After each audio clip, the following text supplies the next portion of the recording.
Howdy, folks. Thanks for joining me, Hearth-Side. We're here again to continue the reading of Frankenstein by Mary Shelley. I hope you all had a great week. It's been pretty good here. The weather's been up and down, but I've been busy, and things have been sort of chugging along. Various projects moving with forward momentum, so that's always good. We're just about to a point in Frankenstein, for those that are just joining us, where Victor's getting ready for his big experiment.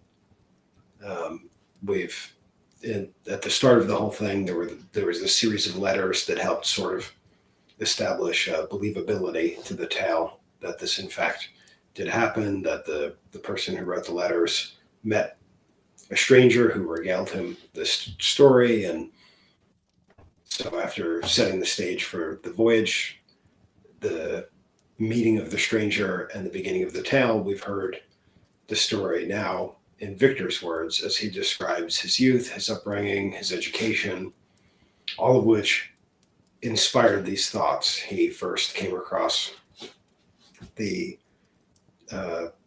works of some of the people that were, seeking an elixir of life, and the Philosopher's Stone, and trying to turn different elements into gold and all this alchemical type stuff.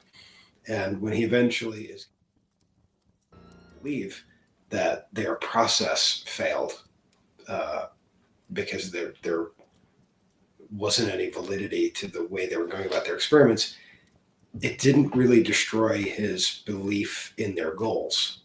And so when he does finally start to learn science, he still carries those goals of curing disease and eternal life. And that's all reinforced by the death of his mother. This idea that, maybe it was something that could have been prevented. And he starts to actually have sort of contempt for the current goals, which are sort of barely keeping people going, and not really curing things, but sort of treating the symptoms. And so all of this sort of leads him to stumbling into the idea that he could create life from nothing. And so he gruesomely gathers all the makings and gets the body ready. And we're at the point where he is ready to take that plunge. So with that, this is Mary Shelley's Frankenstein, Chapter 4.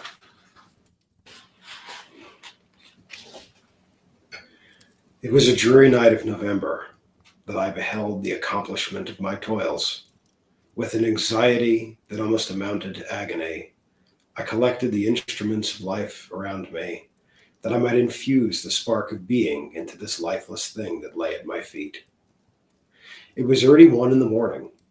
The rain pattered dismally against the panes, and my candle was nearly burnt out, when, by the glimmer of a half-extinguished light, I saw the dull yellow eye of the creature open. It breathed hard, and a convulsive motion agitated its limbs. How can I describe my emotions at this catastrophe? Or how delineate the wretch whom with such infinite pains and care I had endeavored to form? His limbs were in proportion, and I had selected his features as beautiful. Beautiful! Great God! His yellow skin scarcely covered the work of muscles and arteries beneath. His hair was of a lustrous black and flowing, his teeth of pearly whiteness. But these luxuriances only formed a more horrific contrast with his watery eyes, that seemed almost the same color as the dun white sockets in which they were set. His shriveled complexion, his straight black lips. The different accidents of life are not so changeable as the feelings of human nature. I had worked hard for nearly 2 years for the sole purpose of infusing life into an inanimate body. For this, I had deprived myself of rest and health. I had desired it with an ardor that far exceeded moderation. But now that I had finished, the beauty of the dream vanished, and breathless horror and disgust filled my heart. Unable to endure the aspect of being I had created, I rushed out of the room and continued a long time traversing my bedchamber, unable to compose my mind to sleep. At length, lassitude succeeded to the tumult I had before endured, and I threw myself on the bed in my clothes, endeavoring to seek a few moments of forgetfulness. But it was in vain. I slept indeed, but I was disturbed by the wildest dreams. I thought I saw Elizabeth, in the bloom of health, walking in the streets of Ingolstadt. Delighted and surprised, I embraced her, but as I did the first kiss on her lips, they became lurid with the hue of death. Her features appeared to change, and I thought that I held the corpse of my mother in my arms. A shroud enveloped her form, and I saw the grave worms crawling in the folds of the flannel. I started from my sleep with horror. A cold dew covered my forehead. My teeth chattered, and every limb became convulsed. When, by the dim and yellow light of the moon, as it forced its way through the window shutters, I beheld the wretch, the miserable monster whom I had created. He held up the curtain of the bed, and his eyes, if eyes they may be called, were fixed on me. His jaws opened, and he muttered some inarticulate sounds, while a grin wrinkled his cheeks. He might have spoken, but I did not hear. One hand was outstretched, seemingly to detain me, but I escaped and rushed downstairs.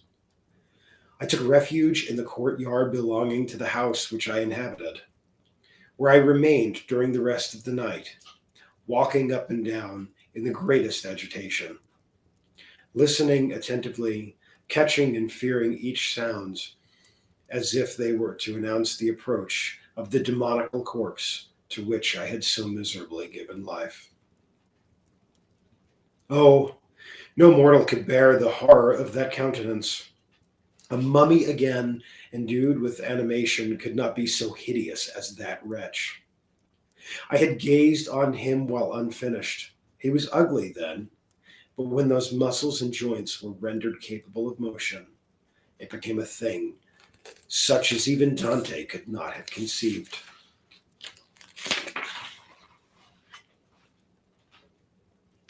I passed the night wretchedly. Sometimes my pulse beat so quickly and hardly that I felt the palpitation of every artery. At others, I nearly sank to the ground through languor and extreme weakness. Mingled with this horror, I felt the bitterness of disappointment. Dreams that had been my food and pleasant rest for so long a space were now become a hell to me, and the change so rapid, the overthrow so complete. Tonight, I hope you all have something good. As I sit hearthside myself, I have a nice cup of brandy. Morning, dismal and wet, at length dawned, and discovered to my sleepless and aching eyes the church of Ingolstadt in its white steeple and clock, which indicated the 6th hour. The porter opened the gates of the court, which had that night been my asylum, and I issued into the streets, pacing them with quick steps, as I sought to avoid the wretches whom I feared every turning of the street would present to my view. I did not dare return to the apartment which I inhabited, but felt impelled to hurry on, although wetted by rain which poured from a black and comfortless sky. I continued walking in this manner for some time, endeavoring, by bodily exercise, to ease the load that weighed upon my mind.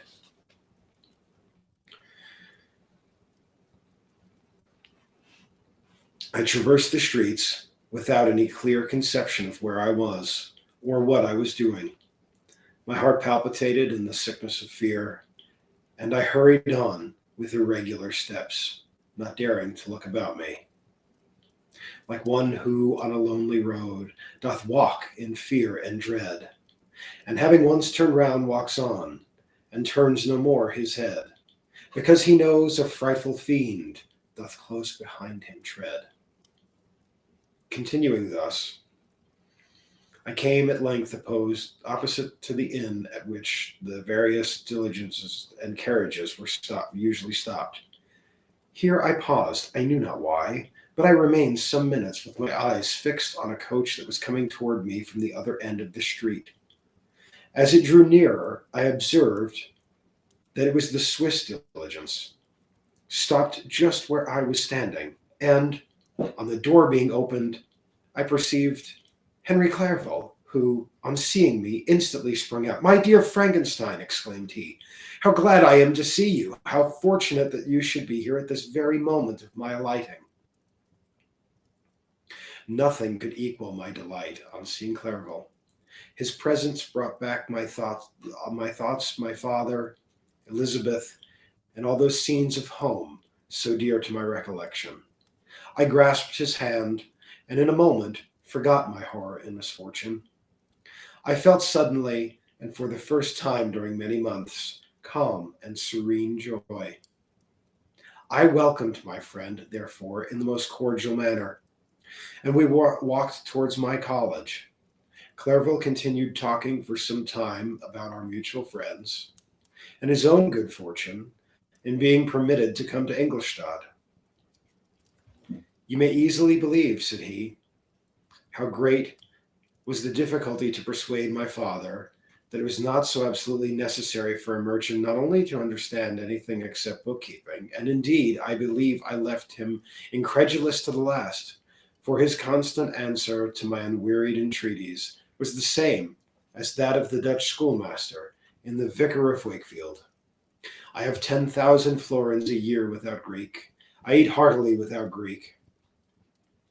But his affection for me overcame his dislike for learning, and he permitted me to undertake a voyage of discovery to the land of knowledge.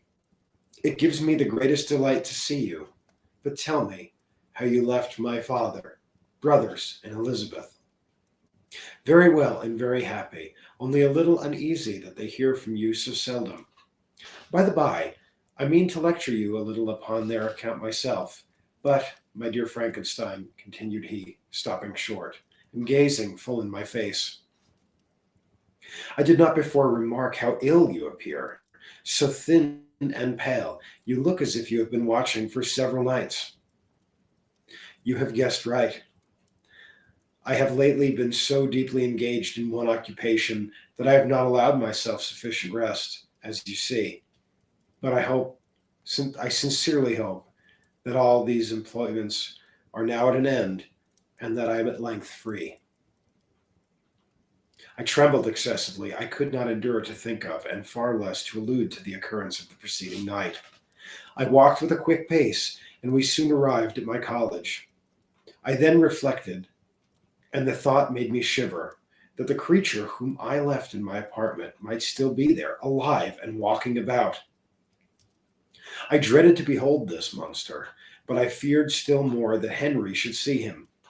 Entreating him, therefore, to remain a few minutes at the bottom of the stairs, I darted up towards my own room. My hand was already on the lock of the door before I recollected myself. I then paused, and a cold shivering came over me. I threw the door forcibly open, as children are accustomed to do when they expect a spectre to stand in waiting for them at the other side. But nothing appeared. I stepped fearfully in. The apartment was empty, and my bedroom was also freed from its hideous guest. I could hardly believe that so great a good fortune had befallen me. But when I became assured that my enemy had indeed fled, I clapped my hands for joy and ran down to Clerval. We ascended into my room, and the servant presently brought breakfast. But I was unable to contain myself, and it was not joy only that possessed me. I felt my flesh tingle with excessive sensitiveness, and my pulse jumped over the chairs, clapped my hands. Sorry, my pulse beat rapidly. I was unable to remain for a single instant in the same place. I jumped over the chairs, clapped my hands, and laughed aloud. Clerval at first attributed my unusual spirits to joy on his arrival, but when he observed me more attentively, he saw a wildness in my eyes for which he could not account, and my loud, unrestrained, heartless laughter frightened and astonished him. "My dear Victor," cried he, "what, for God's sakes, is the matter? Do not laugh in that manner. How ill are you? What is the cause of all this?"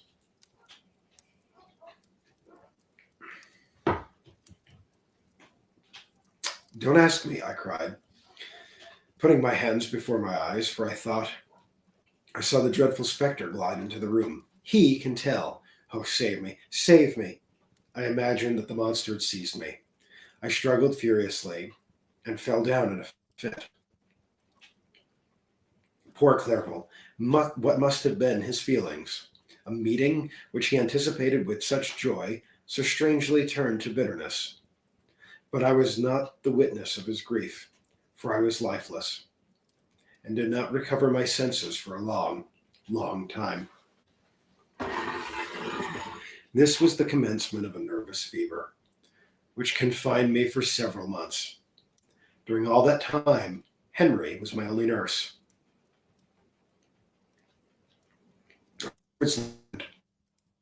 That knowing my father's advanced age and unfitness for so long a journey,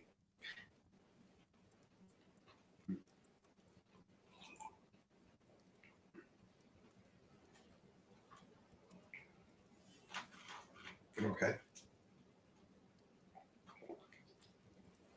All right, I've got my handkerchief trapped. You've got my arm trapped. For everybody, this is Archimedes. Normally, he's going to leave now that I mentioned his name. Thank you. This is Archimedes. He's usually here to interrupt the evening, so we'll see if he lets me continue. Here we go. Let's see where I'm going to leave off here.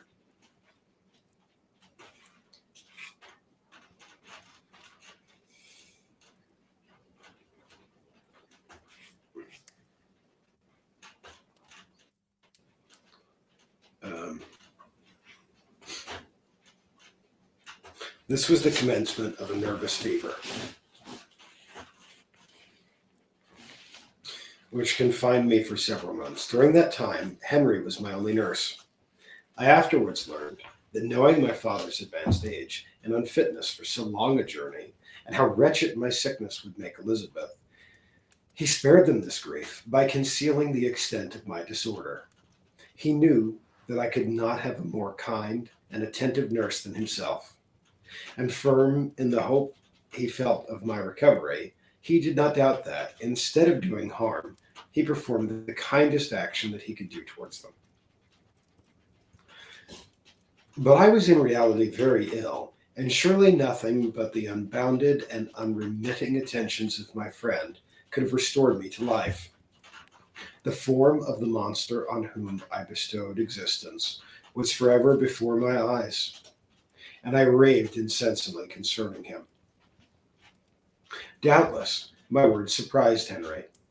He at first believed them to be the wanderings of a disturbed imagination, but the pertinacity with which I continually recurred to the same subject persuaded him that my disorder indeed owed its origin to some uncommon and terrible event.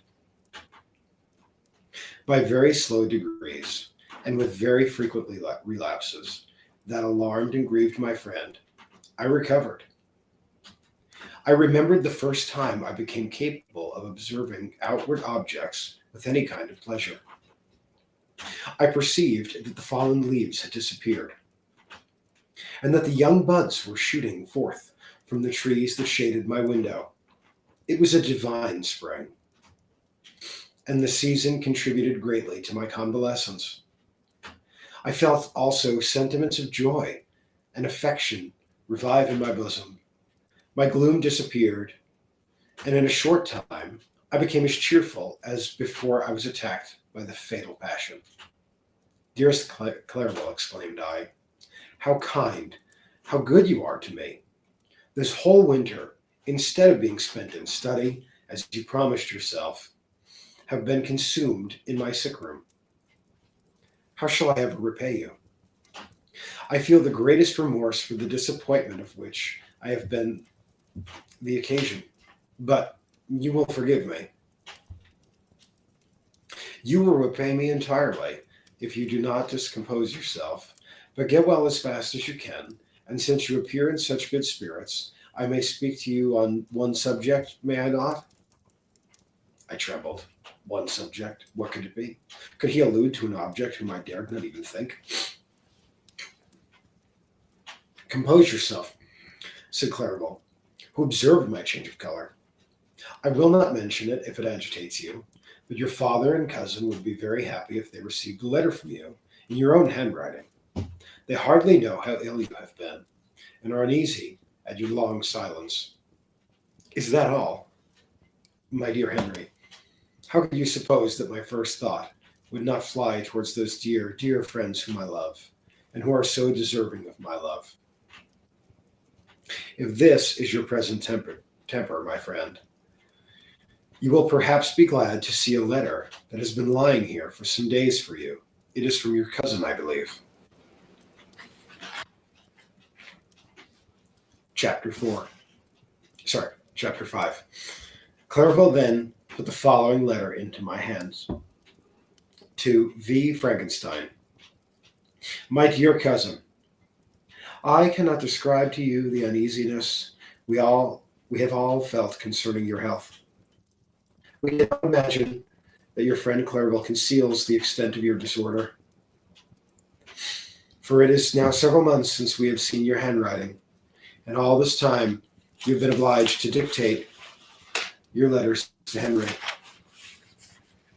Surely, Victor, you must have been exceedingly ill, and this makes us all very wretched, as much so nearly as after the death of your dear mother. My uncle was almost persuaded that you were indeed dangerously ill, and could hardly be restrained from undertaking a journey to Ingolstadt. Claribel always writes that you are getting better. I eagerly hope that you will confirm this intelligence soon in your own handwriting, for indeed, Victor, we are all miserable on this account. Relieve us from this fear, and we shall be the happiest creatures in the world. Your father's health is now so vigorous that he appears 10 years younger since last winter. Ernest also is much improved, that you would hardly know him. He is now nearly 16, and has lost that sickly appearance he had some years ago. He has grown quite robust and active. My uncle and I conversed a long time last night about what profession Ernest should follow. His constant illness when young has deprived him of the habits of application, and he now enjoys good health. He is continually in the open air, climbing hills and rowing the lake. I therefore proposed that he should be a farmer, which you know, cousin, is a favorite scheme of mine. A farmer's is a very happy, healthy life, and the least hurtful, or rather, the most beneficial profession of any. My uncle had an idea of his being educated as an advocate, that through his interest he might become a judge. But, beside that, he is not at all fitted for such an occupation. It is certainly more credible to cultivate the earth for the sustenance of man than to be the confidant and sometimes the accomplice of his vices, which is the profession of a lawyer.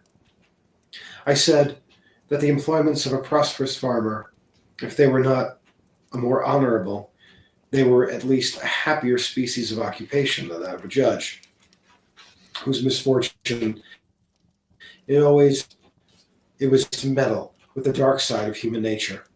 My uncle smiled and said that I ought to be an advocate myself, which put an end to the conversation on the subject. And now, I must tell you a little story that will please you, and perhaps amuse you. Do you not remember Juliet Moritz? Perhaps you do not. I will relate her history, therefore, in a few words. Madame Moritz, her mother, was a widow with 4 children, of whom Justine was the third. This girl had always been the favorite of her father, but through a strange perversity, her mother could not endure her, and, after the death of Monsieur Moritz, treated her very ill.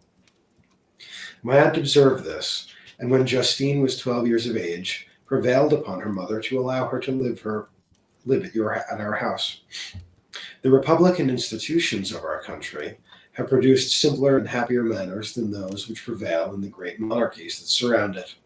Hence, there is less distinction between the several classes of its inhabitants. And the lower orders being neither so poor nor so despised, their manners are more refined and moral.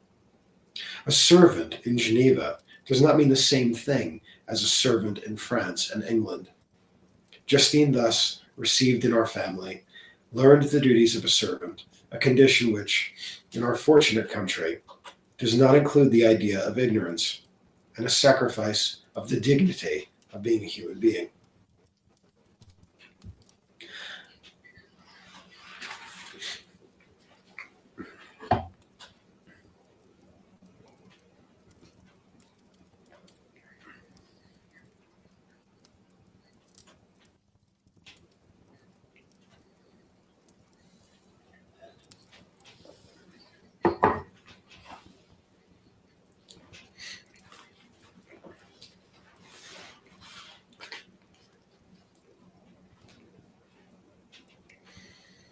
After what I have said, I dare say you will remember the heroine of my little tale, for Justine was a great favorite of yours, and I recollect you once remarked that if you were in an ill humor, one glance from Justine could dissipate it, for the same reason that Ariosto gives concerning the beauty of Angelica. She looked so frank-hearted and happy. My aunt received a great attachment for her, by which she was induced to give her an education superior to that which she had first intended. This benefit was fully repaid. Justine was the most graceful little creature in the world. I do not mean that she made any professions. I never heard one pass her lips. But you could see by her eyes that she almost adored her protectress. Although her disposition was gay, and in many respects inconsiderate, yet she paid the greatest attention to every gesture of my aunt. She thought her the model of all excellence, and endeavored to imitate her phraseology and manners, so that even now she often reminds me of her. When my dearest aunt died, everyone was too much occupied in their own grief to notice poor Justine, who had attended her during her illness with the most anxious affection. Poor Justine was very ill, but other trials were reserved for her. One by one, her brothers and sister died, and her mother, with the exception of her neglected daughter, was left childless. The conscience of the woman was troubled, and she began to think that the deaths of her favorites was a judgment from heaven to chastise her partiality. She was a Roman Catholic, and I believe her confessor confirmed the idea which she conceived. Accordingly, a few months after your departure for Ingolstadt, Justine was called home by her repentant mother. Poor girl. She wept when she quitted our house. She was much altered since the death of my aunt. Grief given softness and a winning mildness to her manners, which had before been remarkable for vivacity.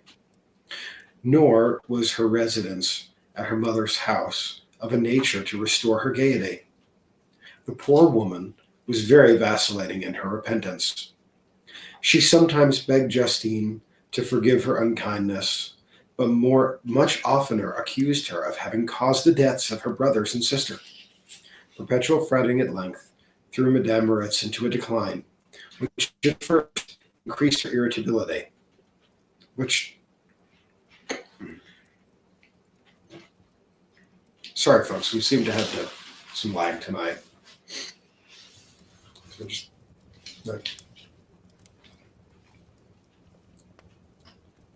Madame Moritz died on the first approach of cold weather at the beginning of this last winter. Justine had returned to us, and I assure you I love her tenderly. She is very clever and gentle, and extremely pretty, as I mentioned before. Her mien and her expressions continually remind me of my dear aunt. I must say also a few words to you, dear cousin, of little darling William. I wish you could see him. He is very tall of his age, with sweet laughing blue eyes, dark eyelashes, and curling hair. When he smiles, two little dimples appear on each cheek, which are rosy with health.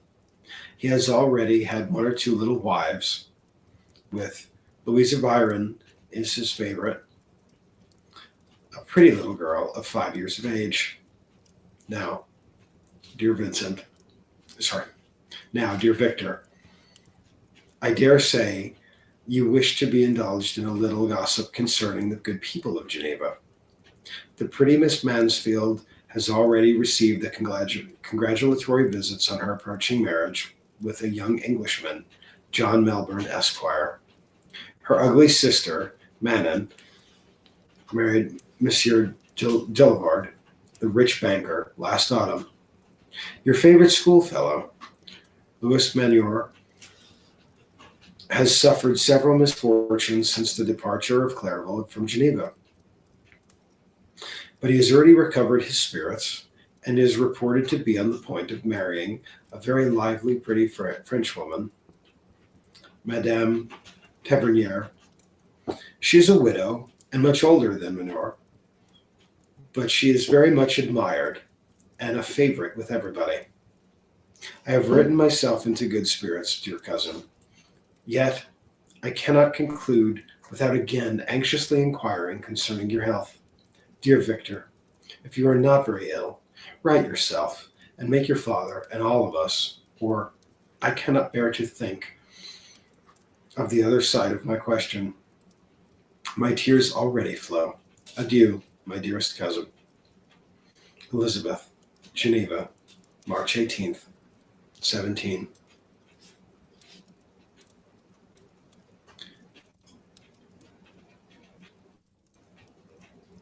There's an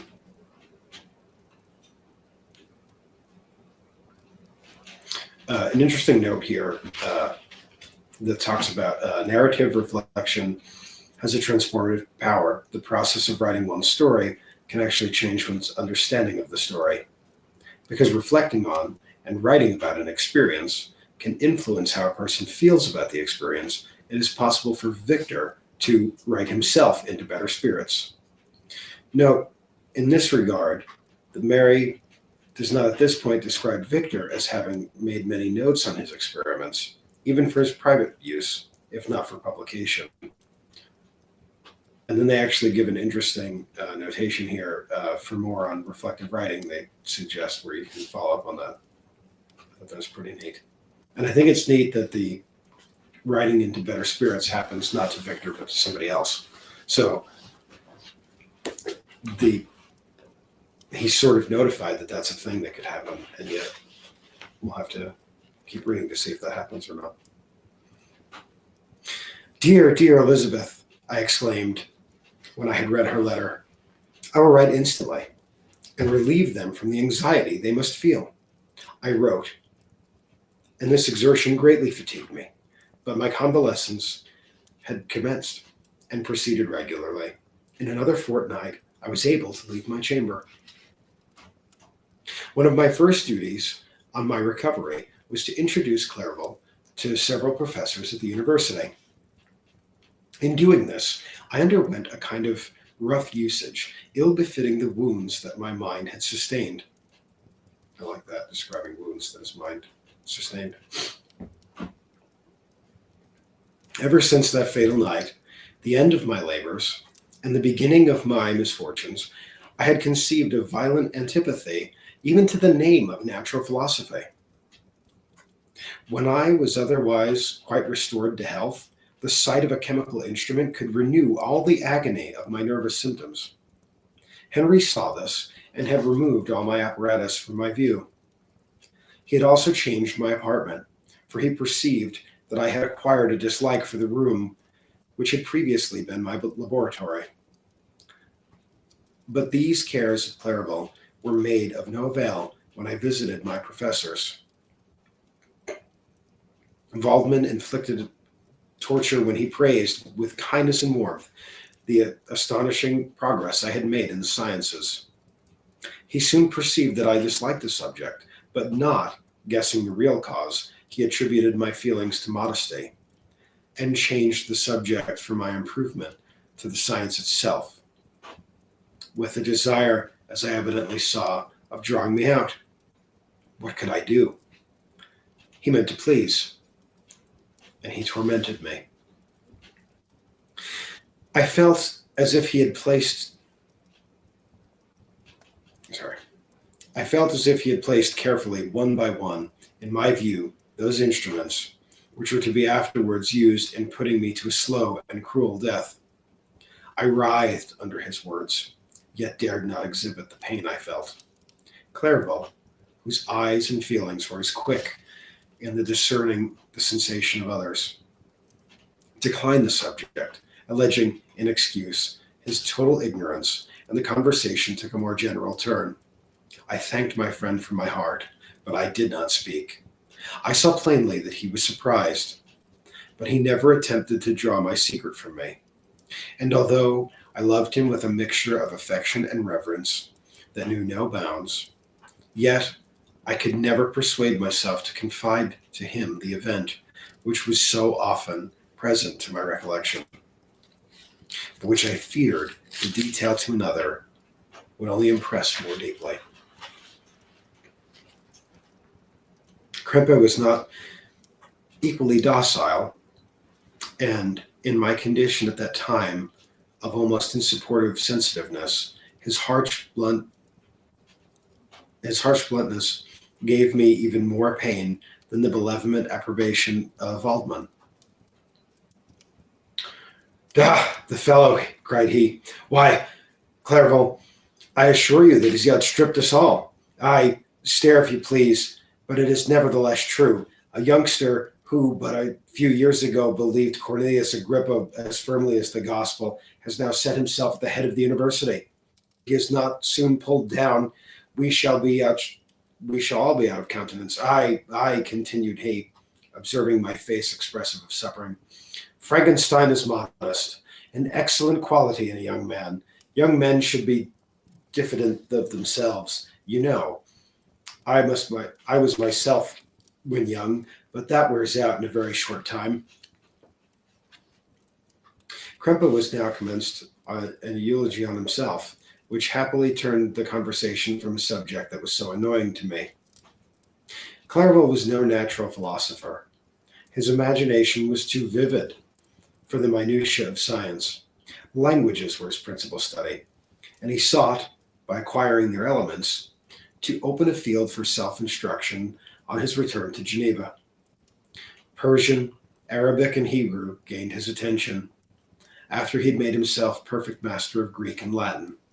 For my own part, idleness had been irksome to me, and now that I wished to fly from reflection and hated my former studies, I felt great relief in being the fellow pupil of my friend, and found not only instruction, but consolation in the works of the Orientalists. Their melancholy is soothing, and their joy is elevating to a degree I never experienced in studying the authors of any other country.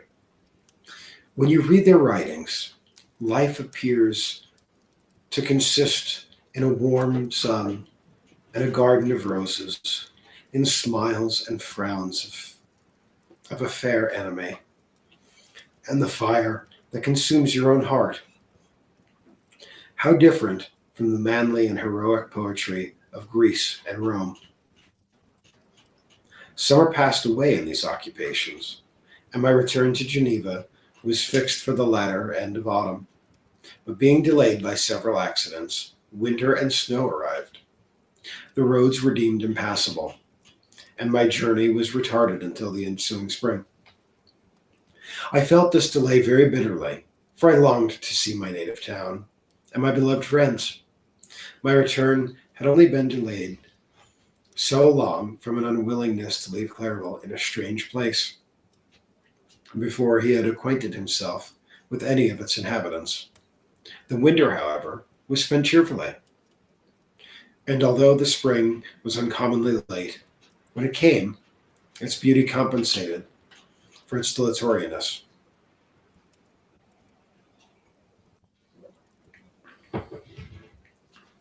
The late month of May had already commenced,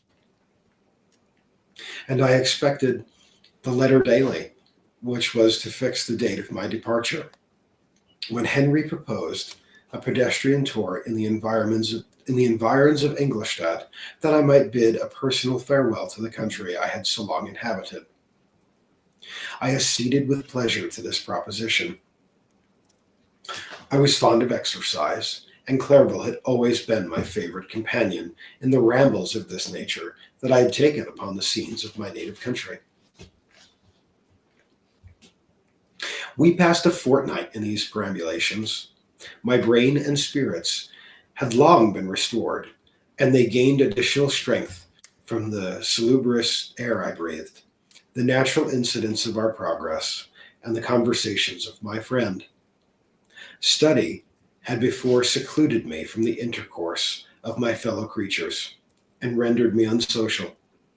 But Clairville called forth the better feelings of my heart. He again taught me to love the aspect of nature and the cheerful faces of children. Excellent friend, how sincerely did you love me, and endeavor to elevate my mind until it was on a level with your own.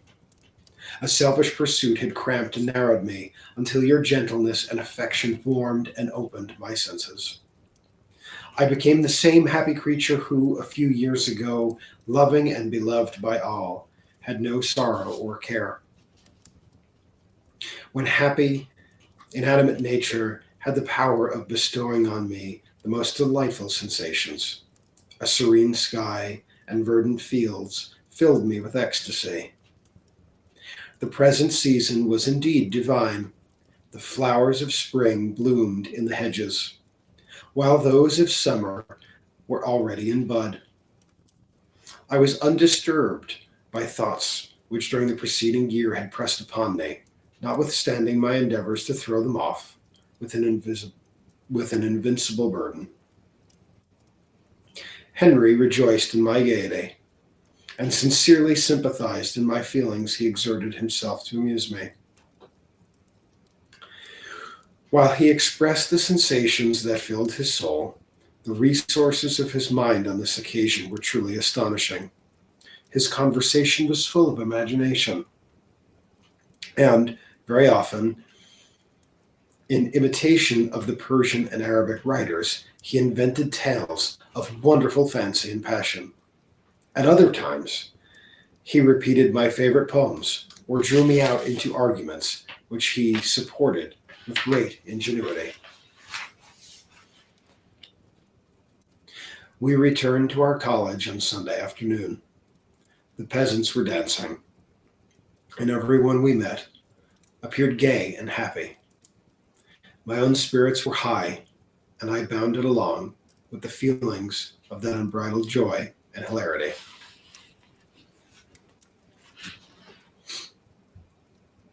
Chapter 6. On my return, I found the following letter from my father. To V. Frankenstein. My dear Victor, you have probably waited impatiently for a letter to fix the date of your return to us, and I was at first tempted to write only a few lines, merely mentioning the day on which I should expect you. But that would be a cruel kindness, and I dare not do it. What was your surprise, my son, when you expected a happy and gay welcome to behold, on the contrary, tears and wretchedness? And how, Victor, can I relate our misfortune? Absence cannot have rendered you callous to our joys and grief. And how shall I inflict pain on on an absent child? I wish to prepare you for the woeful news, but I know it is impossible. Even now, your eye skims over this page, see words which are to convey you the horrible tidings. William is dead. That sweet child, whose smiles delighted and warmed my heart, was so gentle, yet so gay. Victor, he is murdered. I will not attempt to console you, but will simply relate the circumstances of the transaction. Last Thursday, May 7th, I, my niece, and your two brothers went to walk in Plampilus. The evening was warm and serene, and we prolonged our walk further than usual. It was already dusk before we thought of returning, and then we discovered that William and Ernest, who had gone on before, were not to be found. We accordingly rested on the seat until they should return. Presently, Ernest came and inquired if we had seen his brother. He said that they had been playing together, that William had run away to hide himself, and that he vainly sought for him, and afterwards waited for a long time, but that he did not return. This account rather alarmed us, and we continued to search for him until night fell. When Elizabeth conjectured that he might have returned to the house, he was not there. We returned again with torches, for I would not rest. I could not rest when I thought that my sweet boy had lost himself and was exposed to all the damps and dews of the night. Elizabeth also suffered extreme anguish. About 5 a.m, I discovered my lovely boy, whom the night before I had seen blooming in active health, stretched on the grass, livid and motionless. The print of the murderer's finger was on his neck. He was conveyed home, and the anguish that was visible in my countenance betrayed the secret to Elizabeth. She was very earnest to see the corpse. At first, I attempted to prevent her, but she persisted, and entering the room where it lay, hastily examined the neck of the victim, and clapping her hands, exclaimed, "Oh God, I have murdered an infant."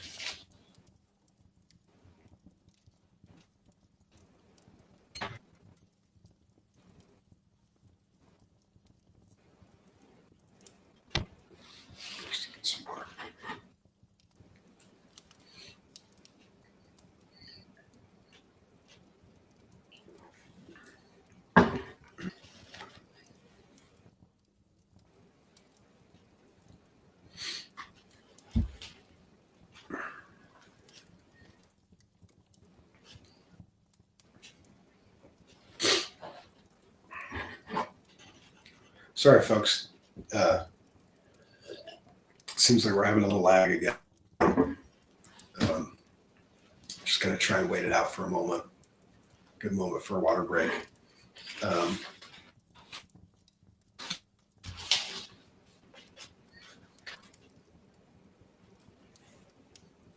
so,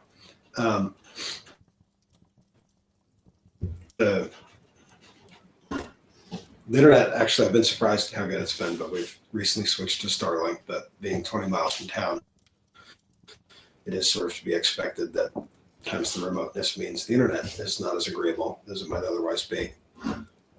So hopefully we can ride this out without too much difficulty.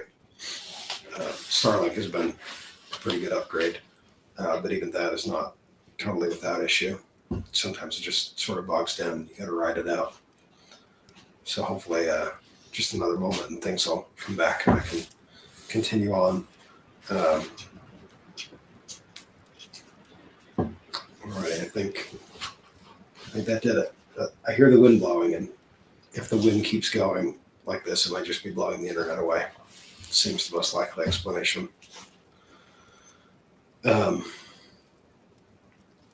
Sometimes, in fact, sometimes I find that walking too fast deprives my phone of internet. So a wind howling like that is to be expected that we're a little sluggish. Elizabeth was very earnest to see the corpse. At first, I attempted to prevent her, but she persisted, and entering the room where it lay, hastily examined the neck of the victim, and clasping her hands, exclaimed, "Oh God, I have murdered my darling infant." She fainted, and was restored with extreme difficulty. When she again lived, it was only to weep and sigh. She told me that same evening William had teased her to let him wear a very valuable miniature that she possessed of your mother. This picture is gone, and was doubtless the temptation which urged the murderer to the deed. We have no trace of him at present, although our exertions to discover him are unremitted. But they will not restore my beloved William. Come, dearest Victor, you alone can console Elizabeth. She weeps continually, and accuses herself unjustly at the cause of her death. At the cause of his death. Her words pierce my heart. We are all unhappy, but will not that be an additional motive for you, son, to return and be our comforter? Your dear mother, alas, Victor, I now say, thank God she did not live to witness the cruel, miserable death of her youngest darling. Come, Victor. Not brooding thoughts of vengeance against the assassin, but with feelings of peace and gentleness that will heal instead of festering wounds of our minds. Enter the house of mourning, my friend, but with kindness and affection for those who you love, and not with hatred for your enemies. Your affectionate and afflicted father, Alphonse Frankenstein. Geneva, May 12th, 17.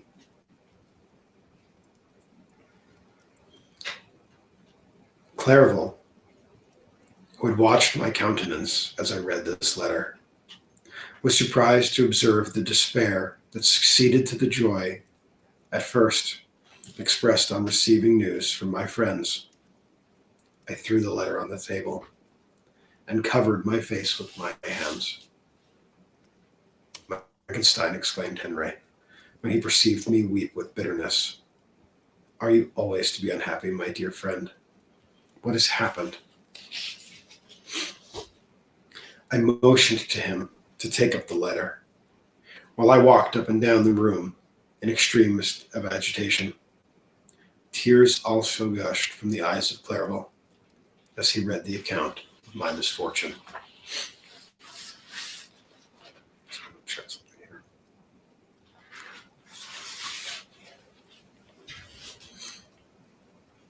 I can offer you no consolation, my friend, said he.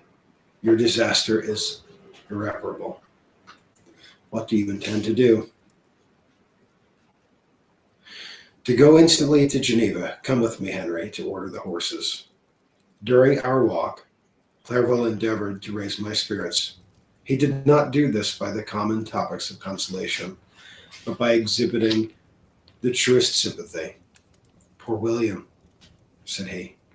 That dear child, he now sleeps with his angel mother. His friends mourn and weep, but he is at rest. He does not now feel the murderer's grasp. The sod covers his gentle form, and he knows no pain. He can no longer be a fit subject for pity. The survivors are the greatest sufferers, and for them, time is the only consolation. Those maxims of the Stoics, that death was no evil, and that the mind of man ought to be superior to despair on the eternal absence of a beloved object, ought not be urged. Even Cato wept over the dead body of his brother. Clerval spoke thus, As we hurried through the streets, the words impressed themselves in my mind, and I remembered them afterwards in solitude. But now, as soon as the horses arrived, I hurried and bade my farewell to my friend. My journey was very melancholy. At first I wished to hurry on, for I longed to console and sympathize with my loved and sorrowing friends. But when I drew near my native town, I slackened my progress. I could hardly sustain the multitude of feelings that crowded into my mind. I passed through scenes familiar to my youth, but which I had not seen for nearly 6 years. How altered everything might be during that time. One sudden and desolating change had taken place, but 1,000 little circumstances might have by degrees worked other alterations which, although they were done more tranquilly, might not be less decisive. Fear overcame me. I dared not advance, dreading 1,000 nameless evils that made me tremble, although I was unable to define them. I remained 2 days at Lausanne in this painful state of mind. I contemplated the lake. The waters were placid. All around was calm, and the snowy mountains, the palaces of nature, were not changed. By degrees, the calm and heavenly scene restored me, and I continued my journey towards Geneva. The road ran by the side of the lake, which became narrower as I approached my native town. I discovered more distinctively the black sides of Jura, the bright summit of Mont Blanc. I wept like a child. Dear mountains, my own beautiful lake, how do you welcome your wanderer? Your summits are clear, and the sky and lake are blue and placid. Is this to prognosticate peace or to mock at my unhappiness? I fear, my friend, that I shall render myself tedious by dwelling on these preliminary circumstances. But they were days of comparative happiness, and I think of them with pleasure. My country, my beloved country. Who but a native can tell the delight I took in again beholding the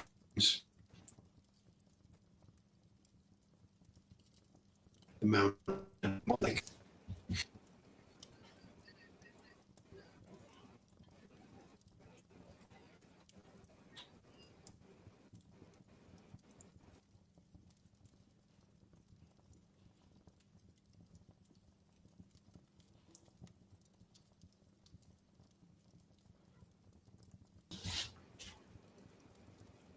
All right, sorry, folks. I was apparently not wrong about the wind. I fear, my friend, that I shall render myself tedious by dwelling on these preliminary circumstances, but they were days of comparative happiness, and I think of them with pleasure. My country, my beloved country, who but a native can tell the delight I took in again beholding thy streams, thy mountains, and more than all, thy lovely lake? Yet, as I drew nearer home, grief and fear again overcame me. Night also closed around, and I could hardly see the dark mountains. I felt still more gloomily.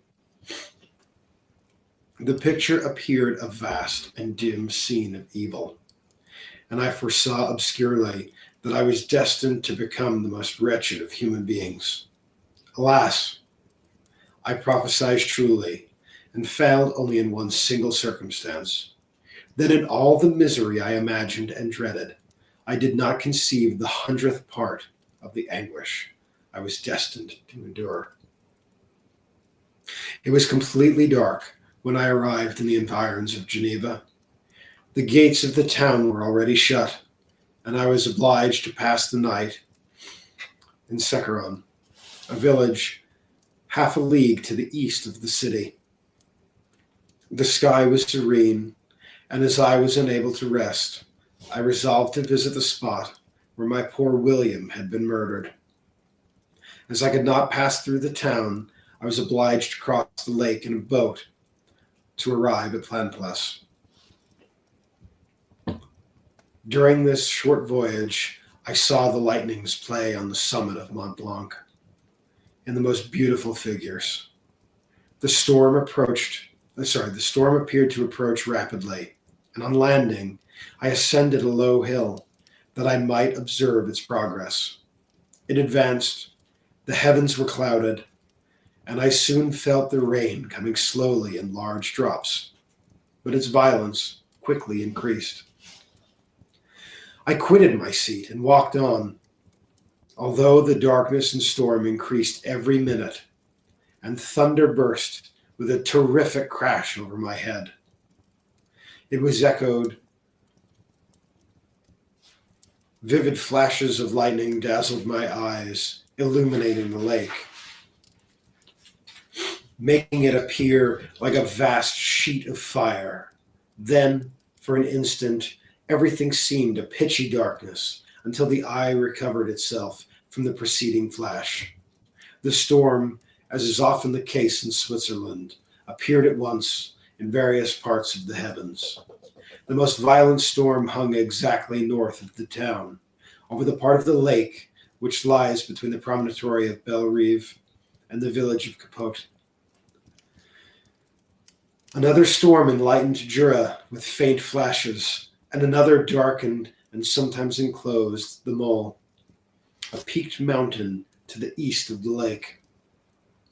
While I watched the storm, so beautiful yet terrific, I wandered on with a hasty step. This noble war in the sky elevated my spirits. I clasped my hands and exclaimed aloud, "William, dear angel, this is thy funeral, this thy dirge." As I said these words, I perceived in the gloom a figure which stole from behind a clump of trees near me. I stood fixed, gazing intently. I could not be mistaken. A flash of lightning illuminated the object and discovered its shape plainly to me. Its gigantic stature and the deformity of its aspect, more hideous than belongs to humanity, instantly informed me that this was the wretch, the filthy demon to whom I had given life. What did he there? Could he be? I shuddered at the conception. The murderer of my brother? No sooner did the idea cross my imagination than I became convinced of its truth. My teeth chattered, and I was forced to lean against a tree for support. The figure passed me quickly, and I lost it in the gloom. Nothing in human shape could have destroyed that fair child. He was the murderer. I could not doubt it. The mere presence of the idea was an irresistible proof of fact. I thought of pursuing the devil, but it would have been in vain, for another flash discovered him to me hanging among the rocks of the nearly perpendicular ascent, a hill that bounds Plainpalais on the south. He soon reached the summit and disappeared. I remained motionless. The thunder ceased, but the rain still continued, and the scene was enveloped in an impenetrable darkness. I revolved in my mind the events which I had until now sought to forget. The whole train of my progress toward the creature, the appearance of my work, of my own hands alive at my bedside, its departure. 2 years had now nearly elapsed since the night on which he first received life. And was this his first crime? Alas, I had turned loose into the world a depraved wretch, whose delight was in carnage and misery. Had he not murdered my brother? I can conceive the anguish I suffered during the remainder of the night, which I slept, cold and wet, in the open air.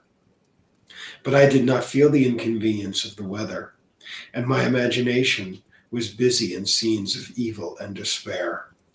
I considered the being whom I had cast among mankind and endowed with the will and power to effect purposes of horror, such as the deed he had now done, nearly in the light of my own vampire, my own spirit let loose from the grave and forced to destroy all that was dear to me.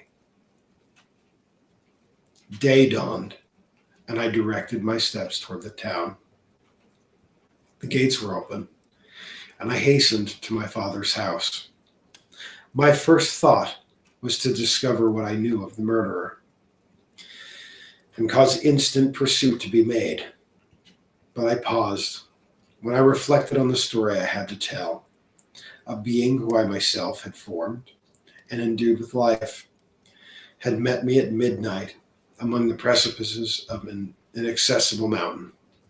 I remembered also the nervous fever from which I had seized just at the time that I dated my creation, and which would give an air of delirium to a tale otherwise so utterly improbable.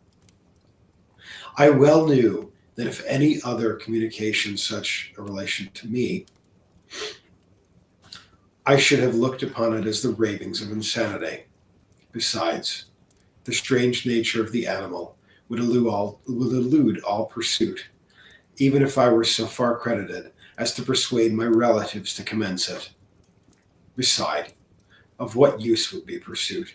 Who could arrest a creature capable of scaling the overhanging sides of that mountain? These reflections determined me, and I resolved to remain silent. It was about 5 a.m. when I entered my father's house. I told the servants not to disturb the family and went into the library to attend their usual hour of rising. 6 years had elapsed, passed as a dream, but for one indelible trace, and I stood in the same place where I'd last embraced my father before my departure for Ingolstadt. Beloved and respectable parent, he still remained to me. I gazed on the picture of my mother, which stood over the mantelpiece. It was an historical subject, painted at my father's desire, and represented Caroline Beaufort in the agony of despair, kneeling by the coffin of her dead father. Her garb was rustic, and her cheek pale, but there was an air of dignity and beauty that hardly permitted the sentiment of pity. Below this picture was a miniature of William, and my tears flowed when I looked upon it. While I was thus engaged, Ernest entered, for he had heard me and welcomed me. He expressed a sorrowful delight. "Welcome, my dearest Victor," said he. "Ah, I wish you had come 3 months ago, and then you would have found us all joyous and delighted. But we are now unhappy, and I'm afraid tears instead of smiles will be your welcome. Our father looks so sorrowful. This dreadful event seems to have revived in his mind his grief on the death of Mamma. Poor Elizabeth is also quite inconsolable."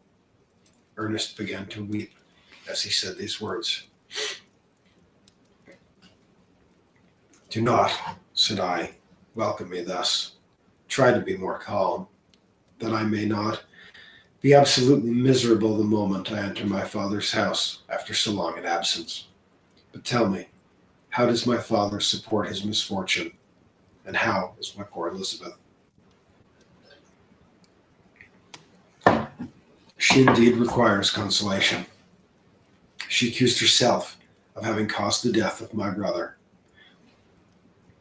and that made her very wretched. But since the murderer has been discovered—" "The murderer discovered? Good God, how can that be? Who could attempt to pursue him? It is impossible. One might as well try to overtake the winds, or confine a mountain stream with a straw." "I do not know what you mean, but we were all very unhappy when she was discovered.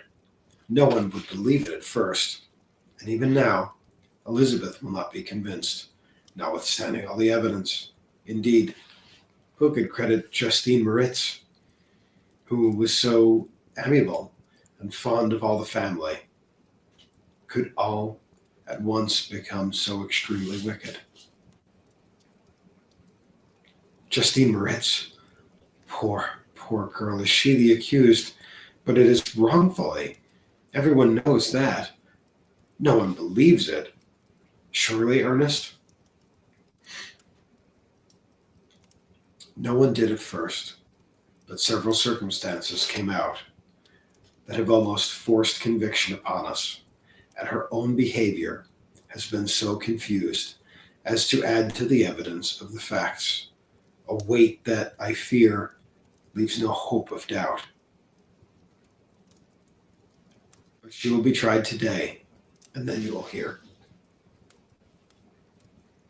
He related that, the morning on which the murder of poor William had been discovered, Justine had taken ill and confined to her bed, and after several days, one of the servants, happening to examine the apparel she wore on the night of the murder, had discovered in the pocket the picture of my mother, which had been judged to be the temptation of the murderer. The servant instantly shooed it to one of the others, who, without saying a word to any of the family, went to a magistrate, and upon their deposition, Justine was apprehended. On being charged with the fact, the poor girl confirmed the suspicion in a great measure of her extreme confusion of the matter. This was a strange tale, but it did not shake my faith.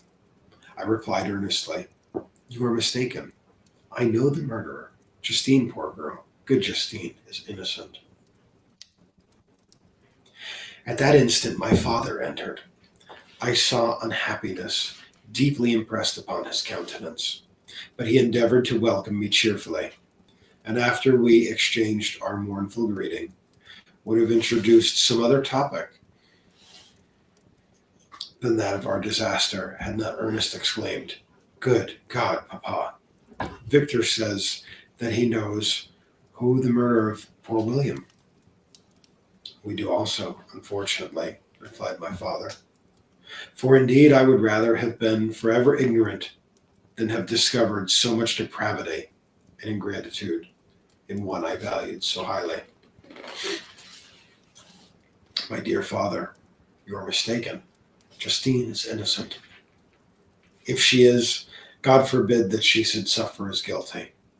She is to be tried today, and I sincerely hope, that she will be acquitted." This speech calmed me. I was firmly convinced, in my own mind, that Justine, and indeed every human being, was guiltless of this murder. I had no fear, therefore, that any circumstantial evidence could be brought forward strong enough to convict her, and, in this assurance, I calmed myself, expecting the trial with eagerness, but without prognosticating an evil result. We were soon joined by Elizabeth.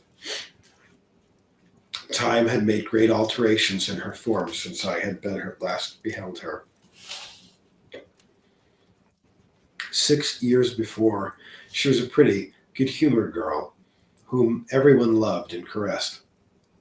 She was now a woman in stature, an expression of countenance, which was uncommonly lovely. An open and capacious forehead gave indications of good understanding. Joined to great frankness of disposition, her eyes were hazel and expressive of mildness. Now, their recent affliction allied to sadness. Her hair was of such dark, rich auburn, her complexion fair, and her figure slight and graceful. She welcomed me with greatest affection. "Your arrival, my dear cousin," said she, "fills me with hope. You perhaps will find some means to justify my poor guiltless Justine.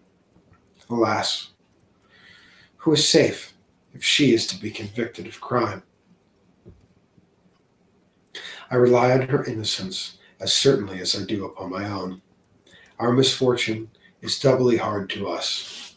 We have not only lost that lovely darling boy, but this poor girl, whom I sincerely love, is to be torn away by even a worse fate. If she is condemned, I shall never, I never shall know joy more. But she will not. I am sure she will not. And then I shall be happy again. Even after the death of my little William. She is innocent, Elizabeth, said I, and that shall be proved. Fear nothing, but let your spirits be cheered by the assurance of her acquittal. How kind you are. Everyone else believes in her guilt, and that made me wretched. For I knew that it was impossible to see that everyone else prejudiced in so deadly a manner rendered me hopeless and despairing. She wept. Sweet niece, said my father, dry your tears. If she is, as you believe, innocent, rely on the justice of our judges and the activity with which I shall prevent the slightest shadow of partiality. That's a fair place to stop with the reading. But I'd like to go back. There was an interesting point at the beginning of chapter 4. I've mentioned in previous streams that this is a somewhat unique printing. First of all, this is a printing of the original 1818 text. The book had several revisions, even while Shelley was alive, and many things are changed. Even Victor and Elizabeth's relationship in this, they're literally cousins, and in others, she's just sort of adopted and takes on sort of that role of cousin, even though they're destined to be married, which is still very odd. There's his brother Ernest. In this, it was described that he was sickly, but in other versions, it was just that he didn't possess the same gusto for work that Victor seems to possess. And yet, as he grew up and was now approaching manhood, he was pondering joining the military, something that both Elizabeth and the father were opposed to. So there was an interesting part of the discussion that's been left out. But the other reason that this is an interesting version is this is annotated for scientists, engineers, and creators of all kind. So, as I mentioned earlier this evening, there was that little bit about how reflective writing can change a person's perspective on their own experience. And it left a little suggestion for reading further on the topic. I think it's really fascinating that in so many movies, the focus is really heavy on the actual moment of creation. But in this, the moment of creation is, barely more than a paragraph. It's pretty bare. The focus is on other things, right? What's interesting here, there's an annotation that says that in the text that says, I collected the instruments of life around me that I might infuse a spark of being into the lifeless thing. It's interesting for a couple of reasons. One, the spark of life is something that people were questioning all around,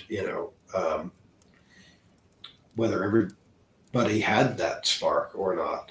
But in this instance, it's believed that in addition to that, it refers to certain earlier elements. When Victor learns about electricity, there's earlier he describes a memory where a tree was just totally obliterated by a bolt of lightning, and that his father then sought his instruction on electricity, and they did several experiments with it.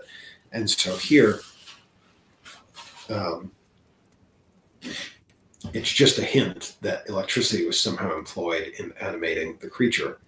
And it's right about the time this is set, in the late 18th century, Luigi Galvani demonstrated the use of electrical current to activate muscle.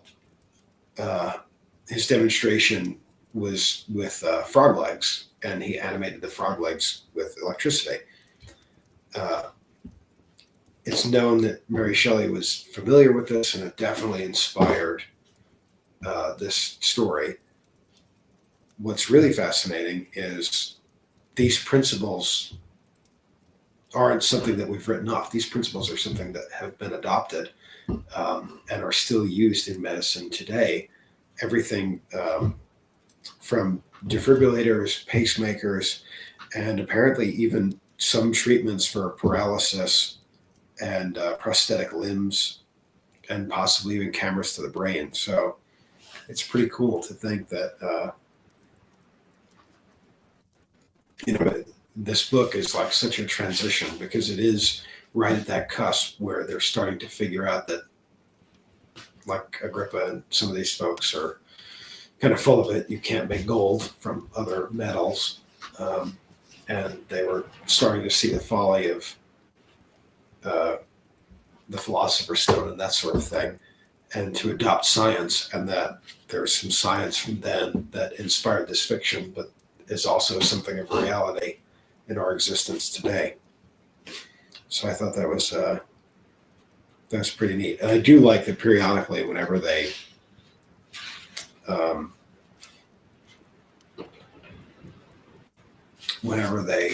discuss some sort of text or person of significance in the book, that there's a description of, what that is, what its significance was, and also like what its significance was at the time that the book came out, and how it's influenced us today, because it's been 200 years. So it's pretty remarkable to think about that.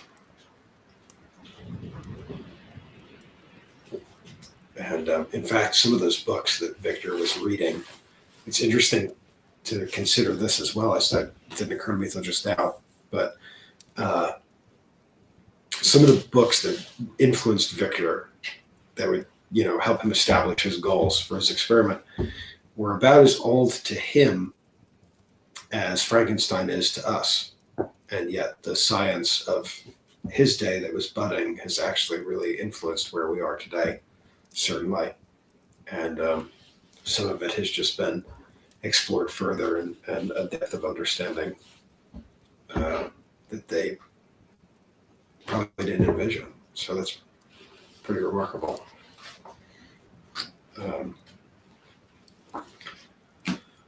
I really thank y'all for joining me. I hope that the lag was not too terrible. Hopefully next week there's not as much wind. The internet will be a little more agreeable. I want to thank y'all for stopping by Hearth-Side tonight. We will continue again next on Thursday, 8:30 Central, with the next part of Mary Shelley's Frankenstein. Thank you very kindly for stopping by.